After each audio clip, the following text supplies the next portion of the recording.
어제 하던 거 이어서 할게요. 어제 12페이지에 74번까지 했습니다. 그럼 12페이지에 75번부터 하면 되는데 어제 원천징수 설명해 드리면서 72, 73, 74가 같은 문제라는 거를 파악을 했어요.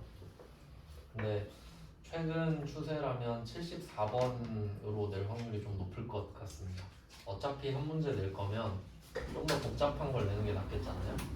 74번을 기본 문제라고 생각하시면 되고 그 앞에 문제는 그냥 몸풀기 문제였습니다.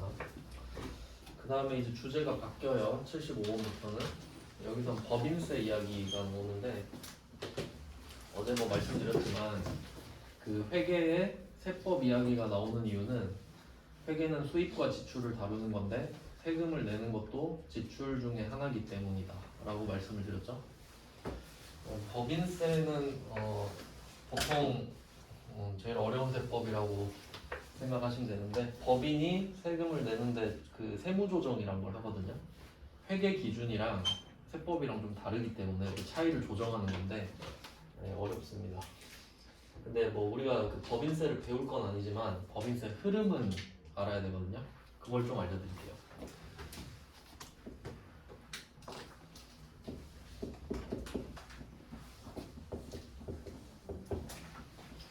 이게 같은 기간을 두고도 용어가 다 다르거든요. 그러니까 1월부터 12월까지 회계기간이라고 하면 포커스가 회계에 맞춰져 있는 거예요.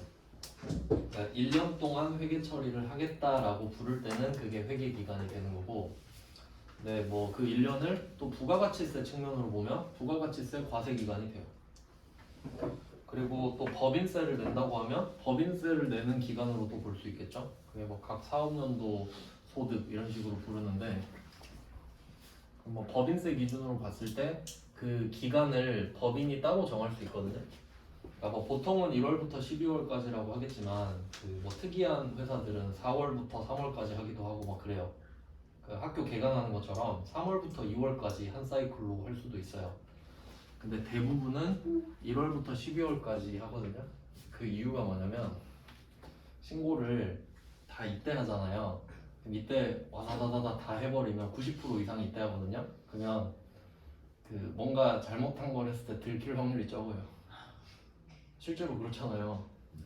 근데 나 혼자 덜렁 하나 내봐요. 그럼 심심한데 자세히 한번 봐볼까? 이렇게 되겠죠. 그러니까 웬만하면 보통 이때 같이 해요. 대세를 타는 거죠. 그럼 이때 1년 동안 번 돈도 있고 쓴 돈도 있을 거 아니에요. 그러면 세법은 실제로 세금을 내는 거기 때문에 물리적인 시간이 필요해요. 그러니까 시간을 줘요.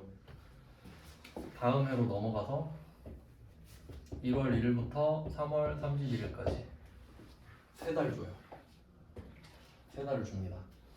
물론 규모가 작으면 오래 안 걸리겠지만 규모가 크면 엄청 오래 걸릴 수도 있기 때문에 3달을 줍니다.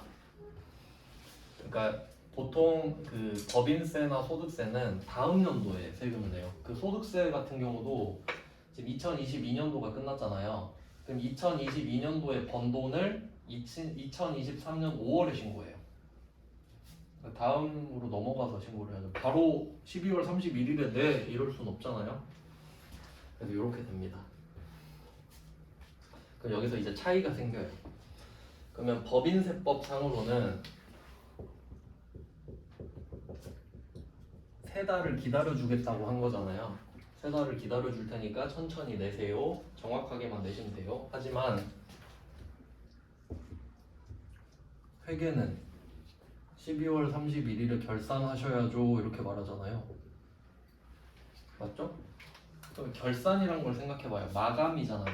그럼 이 연도를 마감을 짓는 건데 마감을 지으려면 얼마 벌었고 얼마 썼는지 다 적어야 되죠. 그럼 법인세 얼마 썼는지도 이때 적어야 될 거 아니에요. 이제 뭐가 문제인지 아시겠어요? 그러니까 미리 해놔야 돼요. 하지만 정확하게 할 수는 없겠죠? 그러니까 대략적으로는. 그러니까 세금을 계산할 때 보통 이런 말을 해요. 100만 원까지 맞춘다고. 그러니까 뭐 예를 들면 내가 세금을 뭐 1억 얼마 낸다 하면 1억 2,700만 원 뭐 이렇게 낸다고 합시다. 근데 내가 10만 원 단위까지는 솔직히 너무 적잖아요, 금액이. 근데 한 100만 원 단위까지는 대충 안다 이거지. 짬밥이 있잖아요. 몇 번 돌려봤으니까. 그래서 그렇게라도 적어라 이거죠. 왜냐면 결산이니까. 수익 비용을 다 적어야 되는데 법인세도 비용이잖아요. 그래서 요거를 땡겨서 적어야 된다는 문제가 생기는 겁니다. 이것 때문에 세법을 알아야 되는 거예요. 차이도 인지를 해야 되니까. 대충 뭐 그런 느낌인데요. 근데 지금은 무슨 얘기를 하는 거냐면 법인세, 중간연합세 이야기하죠. 원래는 1년을 기다렸다가 3달 동안 세금을 걷는 거예요. 그러니까 지금이 국세청이 엄청 바쁠 시기겠죠. 아주 신나는 시기겠죠. 부가가치세 신고 기간이기도 하고 법인세도 다 신고가. 지금 그 아는 동생이 세무사무소에서 일하는데 1월에 설날도 출근해야 된다 하더라고요. 당일 아니고 1월은 원래 바빠요. 법인세랑 부가가치세가 몰려있기 때문에. 뭐 그런데 그럼 지금 중간 1년을 기다렸다가 세금을 내잖아요. 근데 여러분이 국세청이면은 1년을 기다렸다가 세금을 딱 한 번 받는 것도 좋긴 한데 머리를 좀 쓰잖아요. 그럼 이걸 반띵을 해서 6개월 지나면 한 번 걷고 또 6개월 지나면 한 번 걷는 게 더 좋아요. 이제 왜 그러냐고 물어보면 이제 이렇게 대답할 수 있어야죠. 우리 이제 금리를 알잖아요. 무슨 말인지 알죠? 빨리 받아서 그 돈을 CMA 통장에 넣어도 이자가 붙잖아요. 그러니까 당연히 돈은 오늘 받는 게 제일 좋다니까. 그래서 절반을 쪼개요. 6개월 동안. 그러니까 명분은 이런 거죠. 야, 네가 1년 동안 해갖고 세금을 한 번에 내면 데미지가 너무 크지 않니? 그러니까 6개월에서 한 번 내고 또 이렇게 할부처럼 내는 게 부담이 적지 않을까? 라고 그런 명분을 내세우겠죠. 하지만 지 좋은 소리죠 어쨌든. 그럼 이때 6개월치를 한번 내라 그래요. 그러면 1년치가 3개월이니까 6개월치를 2달을 준다 그래요. 그래야 뭐 말이 안 나오겠죠? 7, 8월. 기간은 넉넉하게 준 거죠. 이론상 한 달 반 주면 되는데 2달을 줬잖아요. 이거 하자는 거예요 지금. 중간 예납. 법인세 중간 예납 세액. 이해되시죠? 날짜를 보세요. 8월 25일이죠. 이때 지금 내고 있잖아요. 그럼 180만 원 낸 건 아시겠죠? 그럼 이제 계정 과목이 뭐냐 이건데 그 어제 우리 이자 받으면서 원천징수 당했던 거 기억나시죠? 그거랑 이거랑 같은 거거든요. 근데 전혀 달라 보이죠? 그럼 어떻게 통일을 시킬 거냐면 우리한테는 12월 31일이 중요하잖아요. 회계 결산이니까. 그러면 이때 법인세에 대해서 법인세 비용이라는 계정 과목이 있거든요. 법인세 비용. 회계 결산 때 법인세 비용이라는 계정 과목을 인식합니다. 제가 12월 31일이 그 출석 체크하는 날이라고 알려드렸거든요. 그러니까 그 말은 12월 30일까지는 아무것도 안 해도 돼. 12월 30일까지는 뭐 누가 뭐 시키지 않죠? 근데 12월 31일 되면 부랴부랴 해야 된다는 소리죠. 즉 이 말은 우리가 당연히 법인세를 내긴 내야 되는데 12월 30일까지는 쌩까도 된다는 소리예요. 뭐 그냥 극단적으로 12월 31일 하루 밤새서 구하면 되지 뭐 이런 식인 거거든요. 그럼 이 말은 12월 31일에 법인세에 관심이 생긴다는 소리예요. 그럼 어제 우리 이자 받으면서 원천징수 당해봤죠. 그럼 그 받은 이자 수익 있잖아요. 그것도 법인세에 해당이 돼요. 왜냐면 법인이 벌어들인 돈이잖아요. 우리가 법인이고. 맞죠? 법인은 벌어들인 돈의 뭐 전부에 대해서 그 과세가 되거든요. 그럼 이자 받은 것도 과세 대상 맞죠? 그러면 그 어제 원천징수 당한 그 금액 있잖아요. 선납세금으로 처리한 거. 그것도 법인세라는 거지. 우리가 법인이니까. 이해됐죠? 근데 날짜가 어땠어요? 72번은 9월 30일이었고 73번은 3월 31일이었고 74번은 9월 16일 전부 다 12월 31일 전이죠. 그럼 우리는 그때 법인세 관심 있나요? 없잖아요. 그러니까 모든 거는 12월 31일이냐 그 전이냐로 나누는 거예요. 그 전은 법인세에 관심이 없다는 뜻이죠? 근데 내긴 냈잖아요. 그럼 그냥 선납세금이란다 이거지. 아니, 관심이 없는데 내긴 냈잖아요. 근데 법인세라고 할 수는 없잖아. 아직 관심이 없는데. 아 그럼 뭔지 모르겠는데 먼저 냈어요 일단. 먼저 냈다고 하고 그 마일리지예요. 선납세금이라는 마일리지. 그걸 계속 쌓아놓는 거야. 그리고 12월 31일 되면 아 이제 좀 관심이 생겼는데 저 마일리지 얼마 쌓아놨죠? 이렇게 물어본다고. 그럼 그때 꺼내서 쓰면 되죠. 즉 12월 31일 전에 낸 세금들이 있죠. 전부 다 선납세금이에요. 그럼 내가 이자를 받을 때 강제로 원천징수 당하는 것도 어쨌든 내가 낸 거죠. 내 명의로 내주는 거니까. 그럼 그거 선납세금 맞죠? 그리고 법인세 중간에 한번 내래요. 계산해보니까 180이에요. 그럼 얘도 12월 31일 전에 낸 거죠. 그리고 얘도 선납세금이다 이거지. 그러니까 결론은 선납세금으로 계속 쌓이고 있다. 답은 엄청 쉽죠. 75번이 보통예금으로 납부했어요. 보통예금 180만원.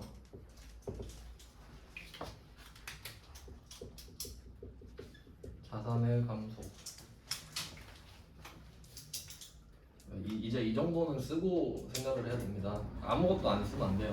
그럼 차변은 선납세금.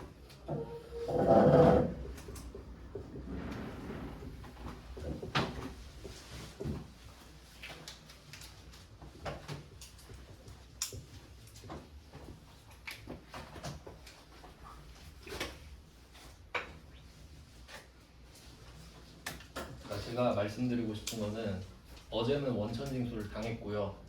오늘은 자진해서 법인세 중간연납을 하고 있죠. 근데 이 두 개가 같다라는 거지 크게 보면. 그러니까 좀 숲을 보면 똑같죠.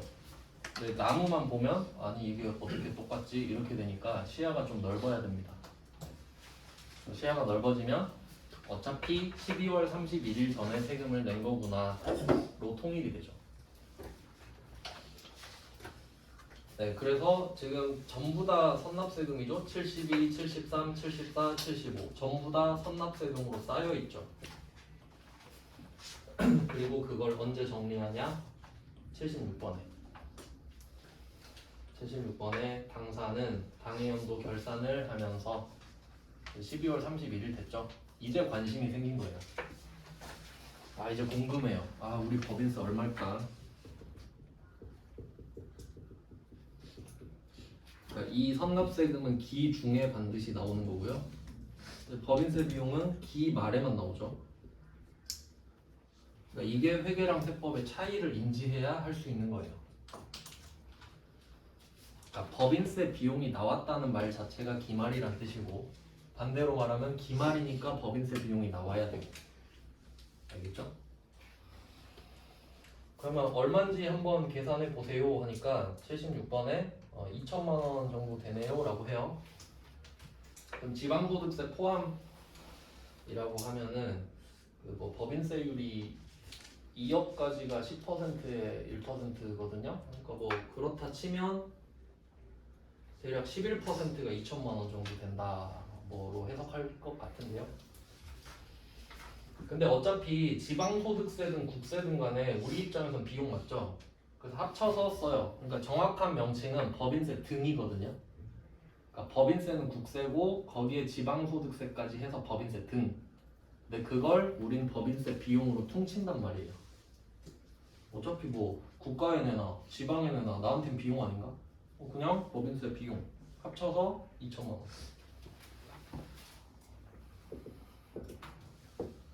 자, 이제 관심이 생긴 거예요. 아, 올해 2천 정도 내야겠구나. 그리고 이제 잘 생각해 보면 이 법인세 비용은 말 그대로 비용이거든요.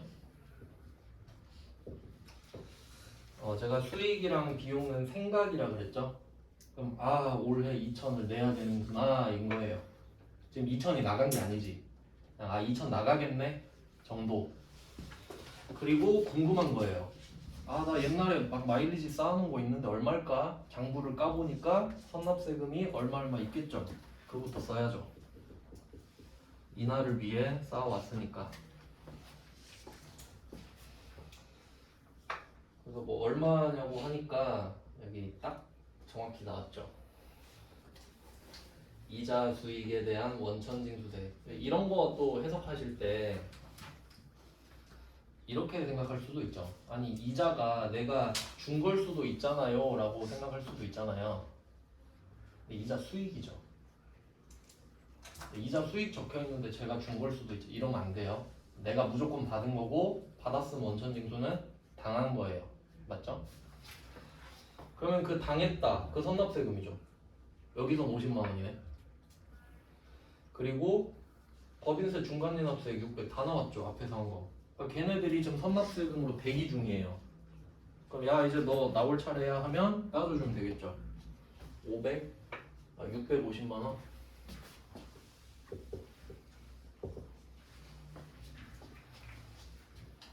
자산의 감소죠. 얘가 돈 나가는 거 막아주죠. 650은 이미 냈는데 뭐하러 또 내요? 선불했잖아요. 자산의 감소. 얘가 희생을 하면서 650은 아끼는 거예요. 자, 그리고 나머지 금액이 뭐 1350만 원이죠. 1350만 원. 그럼 이 1350만 원을 지금 내나요?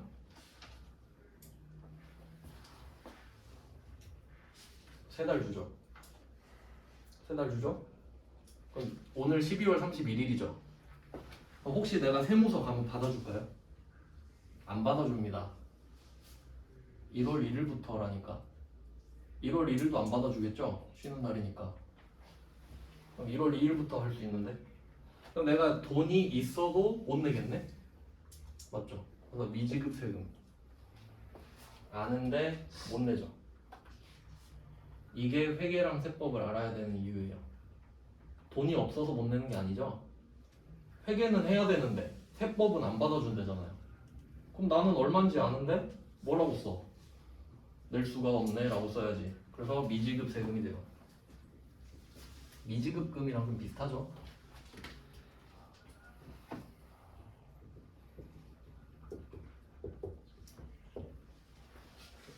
뭐겠어요 미지급 세금은? 부채겠죠? 나갈 거잖아요.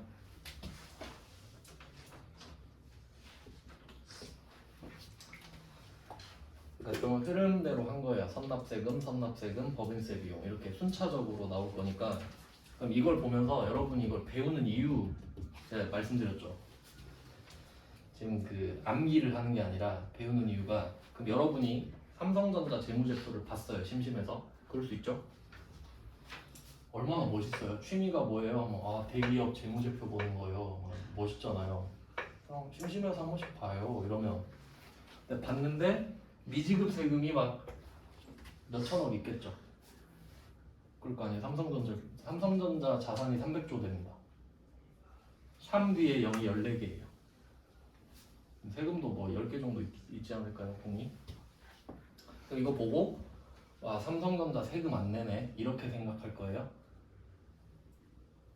원래 그런 거지라고 생각해야죠.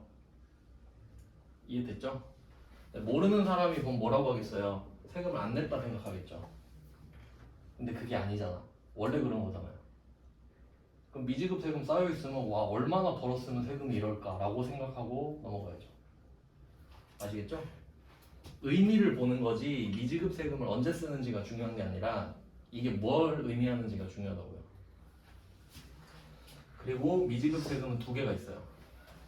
부가가치세랑 법인세. 부가가치세 배우진 않았는데 그 7월부터 12월까지 하반기를 2기라 그래요. 부가가치세법에서는. 그걸 12월 31일에 정리만 해요. 그리고 1월에 내거든요 또. 그럼 12월 31일에 두 개 걸려 있겠지. 법인세랑 부가가치세. 네, 뭐 그렇게 해석하시면 됩니다. 그 76번이 그냥 기본 문제라고 보시면 되고요. 그 다음에 77번도 같은 문제거든요. 그러니까 76, 77부터는 다 같은 문제예요. 76, 77 같은 문제예요. 그럼 77번도 보면은 법인세가 1050이잖아요. 그럼 법인세 비용 1050 딱 적겠죠? 그러니까 왜 두 개 넣냐면 뭐 당연히 이유는 있죠. 76번은 법인세랑 지방소득세라고 했고 77번은 법인세 비용이라고 그랬죠.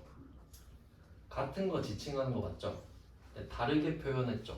패러프레이징을 했잖아요. 그러니까 그것 때문에 최대한 많이 넣어놓은 겁니다.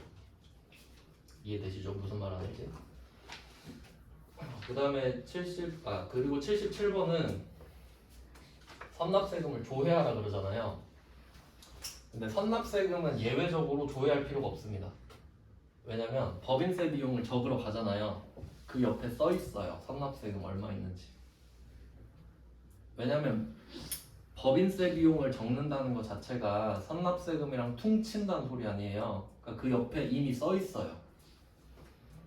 회계 프로그램 만든 사람이 똑똑한 사람일 거 아니에요. 그래서 선납세금은 예외적으로 조회를 할 필요가 없습니다. 그러니까 들어가면 옆에 써 있으니까 그걸 쓰면 돼요. 그러니까 사실 76번도 얘가 좀 오바를 떨고 있는 거죠. 들어가면 옆에 650만 원 써 있거든요. 그냥 오바 떨고 있는 거죠, 그냥. 그래서 같은 문제예요. 네, 그리고 또 76번은 그 미지급 세금이라는 말 없잖아요. 77번은 미지급 세금으로 하라 그랬어요. 그러니까 이런 게 급이 차이가 좀 나는 거예요. 76번은 세무 2급이고 77번은 회계 1급이잖아요. 실무는 76번에 가깝지 않겠습니까? 그러니까 참고하시라고 제가 다 넣어놓는다고 말씀드렸죠. 그 다음에 78번 이거는 세무 1급인데 세무 1급이 당연히 실무에 제일 가깝습니다. 이때 78번에 단기 법인세 총부담세 1000만원, 지방소득세 100만원. 그럼 이거 합쳐야겠죠. 1100만원이 법인세 비용으로 들어가겠죠. 그러니까 수준이 더 높잖아요, 확실히. 그 다음에 밑에 보시면은 표가 있어요. 예수금이랑 선납세금 있죠. 예수금은 아직 안 배웠는데 그 선납세금이랑 예수금이랑 반대예요. 선납세금은 원천징수 당한 거죠.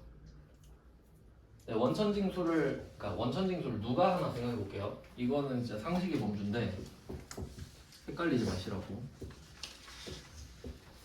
그럼 A가 회사고 B가 직원이라고 해볼게요. 그럼 A가 돈을 주죠. 그럼 주는 사람이 빼고 주죠.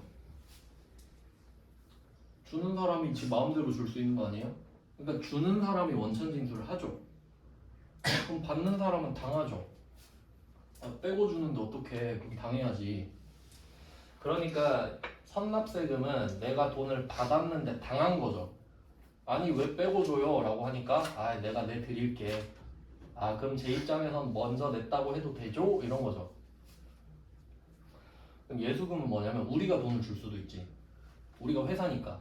그럼 직원한테 야 너 월급 300이다. 자 여기 260. 40은요. 너 어차피 내야 돼. 근데 개인은 회계 처리 안 하잖아요. 근데 우린 하죠. 그럼 40을 걷어놨다가 소득세도 내주고 지방소득세도 내주고 4대 보험료도 내주고. 그게 예수금. 내주려고 미리 받아놨다는 뜻이에요. 그러니까 예수금이랑 선납세금이 중요해요. 왜냐면 둘이 반대인데 이름이 아예 다르잖아요. 그러니까 똑같은 상황인데 내가 당하면 선납세금, 내가 하면 예수금이잖아요. 그러니까 얘 둘이 반대되는 계정 과목이라고요. 알겠죠? 무슨 말인지? 그럼 이걸 지금 이게 무슨 상황인지 알아야 돼요. 지금 우리 법인세 정리하고 있죠. 그럼 예수금이 뭔 상관이에요? 난 지금 선납세금만 궁금하지. 그러니까 예수금 X. 그러니까 이걸 아예 안 한다는 소리가 아니에요. 지금은 필요가 없지요. 법인세 구할 때는 필요가 없지. 그럼 예수금은 따로 하면 되는 거고요. 지금 법인세 이야기 하잖아요. 그럼 선납세금에 얘는 조금 디테일이 들어가는데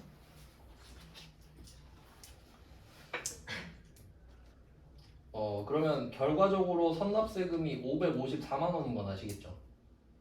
합치니까. 근데 소속이 다르잖아요. 그러니까 세무 1급은 원래 따로 씁니다. 원래 따로 써요. 소속이 다르니까. 근데 우리는 세무 1급 아니니까 그냥 그렇구나 라고 하고 넘어가시면 됩니다.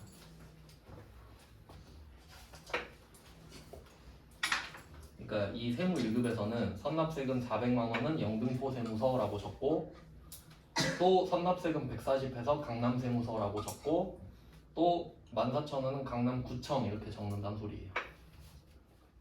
왜냐면 국세랑 지방세를 실제로 낼 때 다를 거 아니에요. 근데 우리한테 그렇게 하라고 하면 울겠죠. 시험 안 봐 이래버리니까 너네는 그냥 됐고 이렇게 하는 거예요. 그러니까 참고용으로 알려드리는 겁니다. 실제로는 여러분이 따로따로 내셔야 되잖아요. 그러니까 솔직히 국세를 딱 국세청에 내면 거기서 지방세분을 지방세를 내주면 얼마나 편합니까? 근데 따로 내야 돼요. 환급도 따로 받아요. 그게 좀 불편합니다. 그 다음에 아까 미리 드렸어야 됐는데 필요하신 분 드릴게요. 네. 필요하신 분은 필요한 표정을 지어주세요.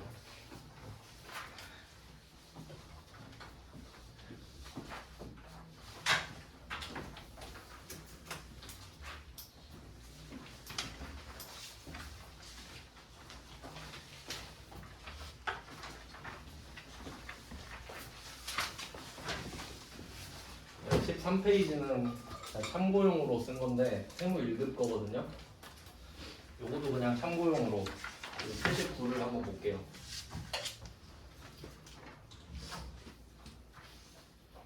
79 보시면은 이게 진짜예요. 첫 번째 칸 보시면 과세표준 계산해서 각 사업연도 소득 어쩌고 저쩌고 막 나오죠? 근데 뭐 뺄 거 다 빼고 마지막에 과세표준 있죠? 이게 중요한 말이에요. 과세표준. 이건 좀 자주 들어보시면 좋은데 어느 세법이나 과세표준이라는 게 있거든요. 이건 부가가치세 때도 말씀드릴 건데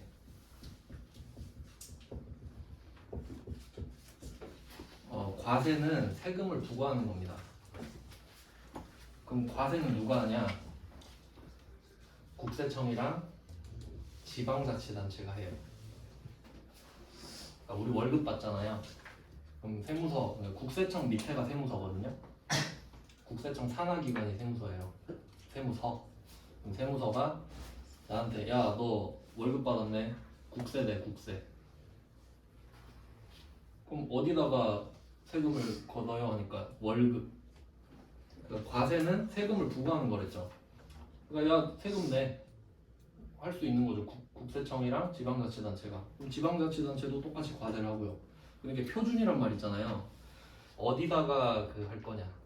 예를 하나 들어볼게요. 우리가 지금 세법 하나도 안 배웠으니까 제일 만만한 세금, 자동차세. 자동차세 1월에 내면 6.5%인가 할인해주죠. 네, 자동차세. 그럼 자동차세를 부과를 할 때 가격 알려주면서 내라 그러죠. 너 이만큼 내야 돼 라고 보내주잖아요. 그럼 기준이 뭐죠? 혹시 차량 가격인가요? 뭔지 몰라요? 배기량? 배기량이잖아요.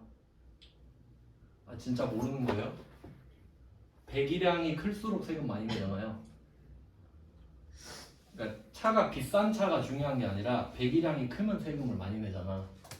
그러면 과세표준이 뭔가요? 라고 하면 배기량이라고 말해야죠. 배기량이 과세표준이라고.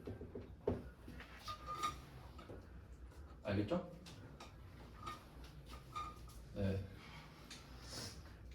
이게 과세표준이라고. 그러니까 이게 기준이 두 개가 있어요. 가격이 있고 양이 있어요. 이게 또 되게 중요한 건데 원래 옛날에 수입 맥주가 되게 비쌌던 거 아세요? 그러니까 요새 4캔에 11,000원 이러잖아요. 옛날엔 엄청 비쌌어요. 그게 주세라는 세금이 있는데, 그러니까 옛날에는 양에다가 세금을 가격에다 매겼거든요. 그 외국 건 비싸잖아 원래. 그러니까 세금이 더 붙어버린 거야.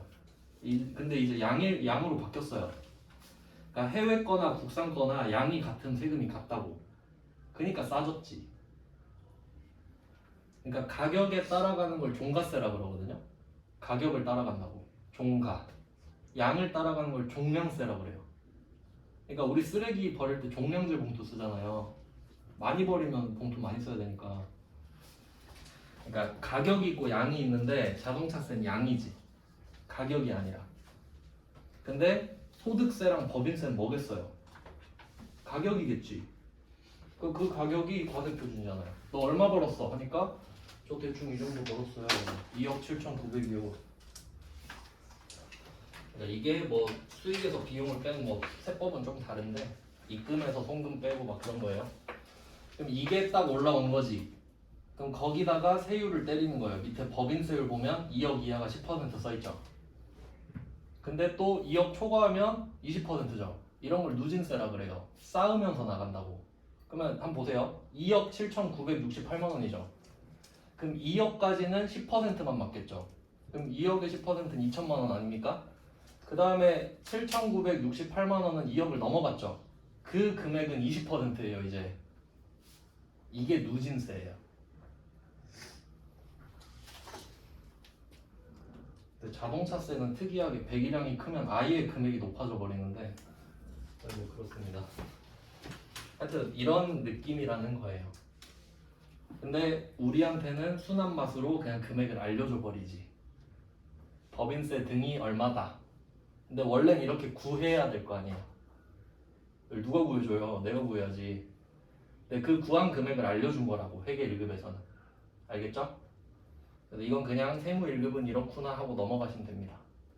왜냐면 79번도 친절한 편이죠. 80번 보세요. 얘는 세율도 말 안 해줘요. 그 정도 세율은 알지 이거잖아요. 네, 넘어가시고 이제 14페이지입니다. 드디어 당좌자산이 끝났습니다.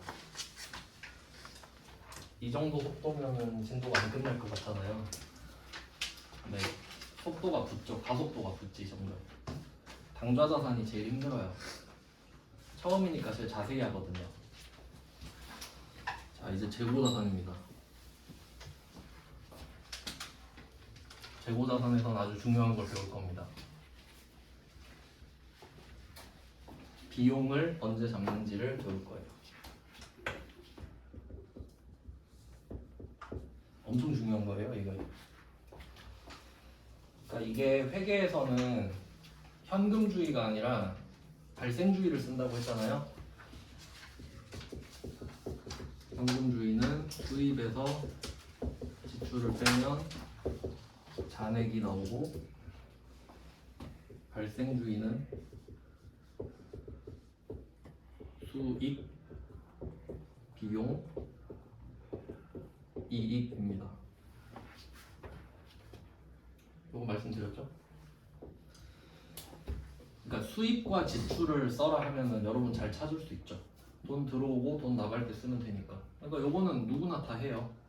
그러니까 전문성이 필요가 없습니다. 누구나 가계부를 쓸 수 있죠. 근데 발생주의는 수익이랑 비용을 대응시켜야 됩니다. 이 말은 그러니까 비용의 의미가 뭐냐면요. 수익을 창출하기 위해 쓴 돈이에요. 예를 들어볼게요. 여러분의 수익은 월급이에요. 맞죠? 세후, 요새는 세후 아니고 카후 쓰죠. 카후. 카드 값 내고 후. 한 10만 원 정도 남으시죠? 이걸로 수익이에요. 그럼 내가 이 월급을 받기 위해 한 달 동안 출근, 퇴근, 밥 먹고 한 것들 있죠. 그게 다 비용인 거지. 근데 그게 동시에 이루어집니까? 시간차가 크죠? 그러니까 엄밀히 말하면 비용이 먼저 발생하죠. 근데 회계에서는 수익이 발생했을 때만 비용을 잡아라 이거예요. 근데 이제 아시겠지만 여러분 월급 통장에 그 월급 들어오면은 그건 수익이 아닙니다. 수입이죠. 수익은 하루에 한 번씩 찍히고 있었어요. 내 머릿속에. 퇴근할 때마다 수익이 생겼잖아요. 그 수익을 20개를 모아서 월급날에 현금으로 바꿔주는 개념이죠. 그건 자산이고, 그러니까 수익이랑 자산이 같이 생기는 거잖아요. 수익은 하루마다 생기고 있었어요. 그러니까 수익이 일이 생겼다고 해봐요. 퇴근할 때 여러분이 퇴근할 때 아 오늘도 하루 일했다. 그럼 머릿속에 수익 1, 내일도 일하면 수익 1, 그게 쌓이고 있죠. 그럼 그게 20개가 모였을 때 그 20이 현금으로 들어오잖아요. 그러니까 수익은 일씩 20번이 쌓이고 마지막 20번이 될 때 현금 20이 들어온다. 그런 구조가 회계인 거예요. 그러니까 그렇게 해야 되는 이유가 오늘 하루 일해서 번 돈 있죠. 거기서 내가 버스 타고 커피 사 먹고 한 돈이 비용이 돼야 되잖아. 그러니까 하루마다 이익이 나와서 그 이익이 모여서 이익이 된다라는 거예요. 회계는 그래요. 알겠죠? 그러면 수익은 쉽잖아요. 얼마 없으니까. 월급 들어오는 것밖에 없잖아요. 그럼 수익은 언제인지 알아. 근데 비용을 언제 잡아야 될지 모르겠는 거예요. 그래서 방법을 정합니다. 수익은 쉽죠? 왜냐면 우리 입장에서는 제품을 팔면 되잖아요. 제품 팔면 수익이지. 그러니까 그런 건 쉬운데 비용을 어떻게 잡냐는 거예요. 그걸 할 거예요. 재고자산에서. 그럼 일단 비용 방법을 알려드릴게요. 첫 번째는 수익에 직접 대응하는 겁니다.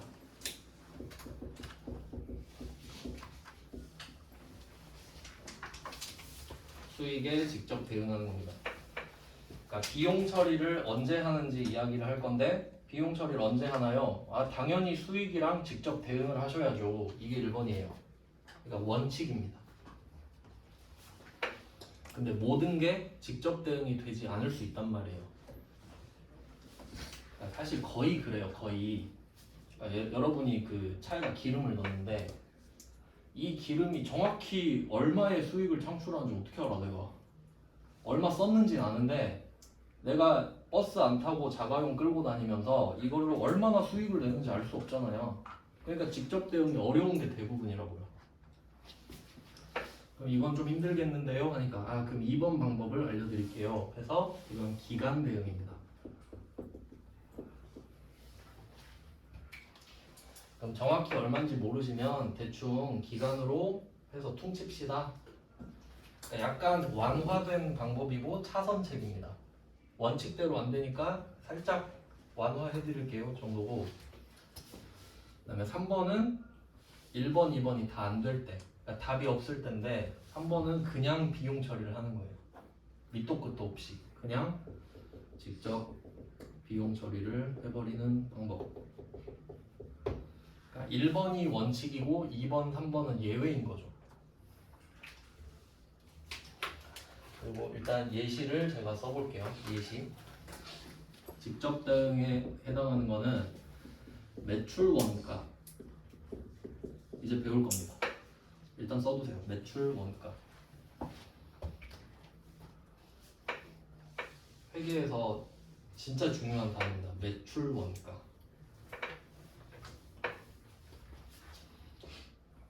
그 다음에 기간 대응으로 갈게요. 기간 대응은 감가상각비.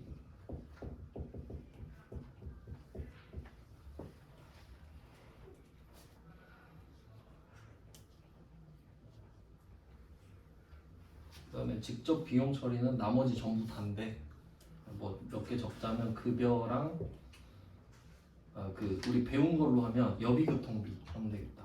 여비교통비. 여비교통비랑 복리후생비도 배웠죠? 접대비도 배웠네. 걔는 뭐 너무 많아서 다 못 적어요. 일단 이렇게 틀을 좀 잡아드릴게요. 매출원가는 자세히 할 거니까 여기 감가상각비에 한번 설명을 드리겠습니다.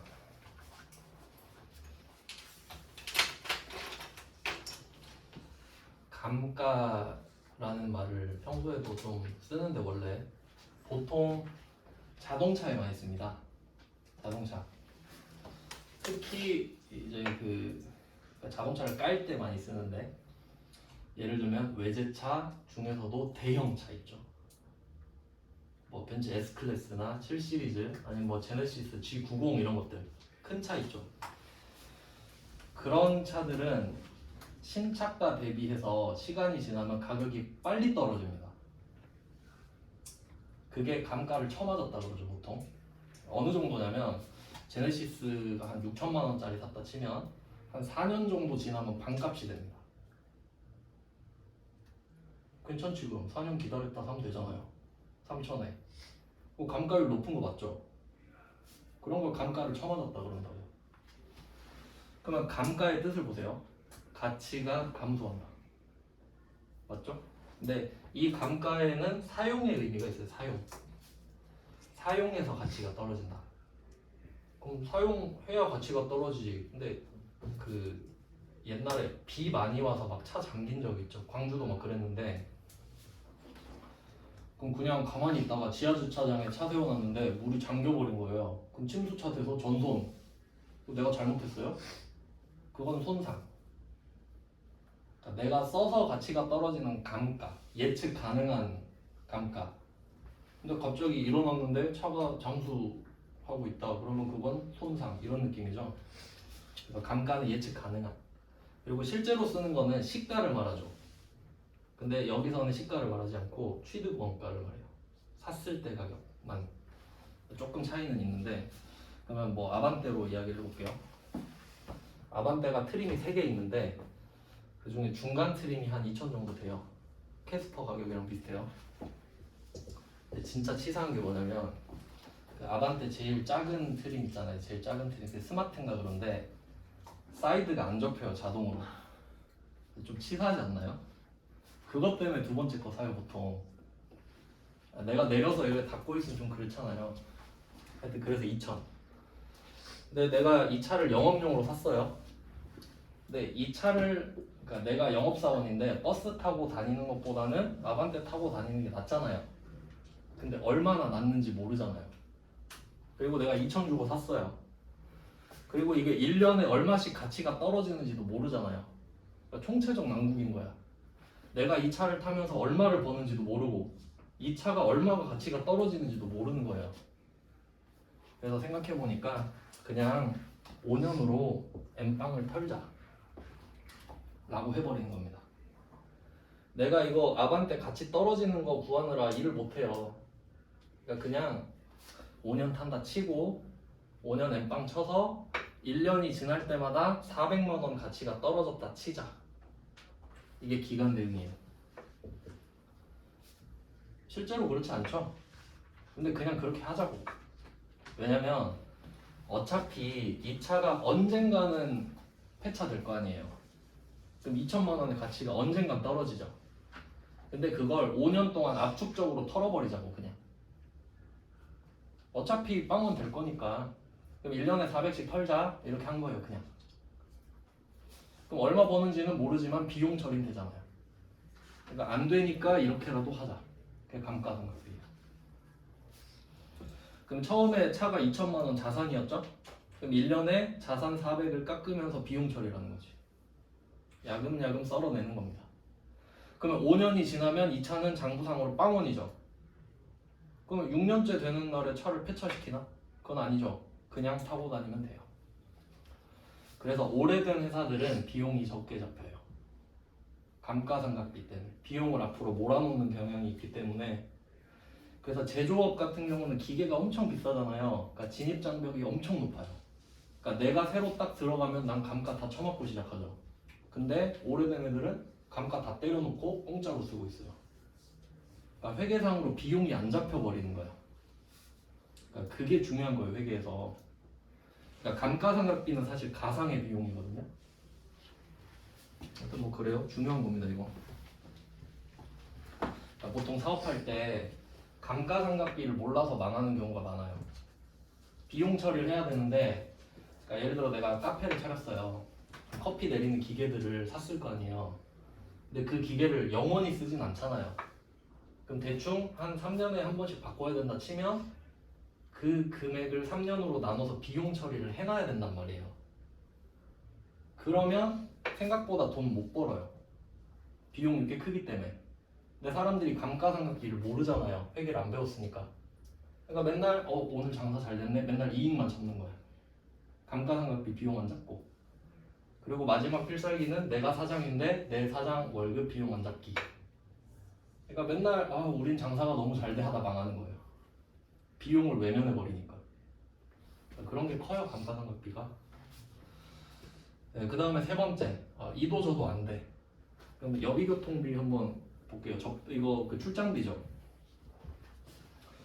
출장을 가려면 이제 생산적인 활동을 하겠죠. 뭐 영업을 하든지. 근데 이 출장비가 얼마인지는 아는데 출장을 갔다 와서 매출액이 얼마나 느는지 모르죠. 근데 이걸 기간으로 쪼갤 수도 없잖아요. 그럼 모르겠으니까 그냥 지금 비용 처리해. 갔다 온 순간. 그래서 얘는 출장 갔다 오면 바로 비용 처리했죠. 영수증 보는 순간. 방법이 없으니까. 복리후생비는. 그럼 직원 막 책 사줬어요. 자, 책 한 권씩 읽으세요. 책 읽어서 기분이 좋아서 얼마나 매출액이 늘어날까? 알 수 없죠. 그럼 바로 비용 처리. 그럼 접대를 해서 매출액이 얼마나 늘어날까? 알 수 없죠? 그럼 그냥 비용 처리.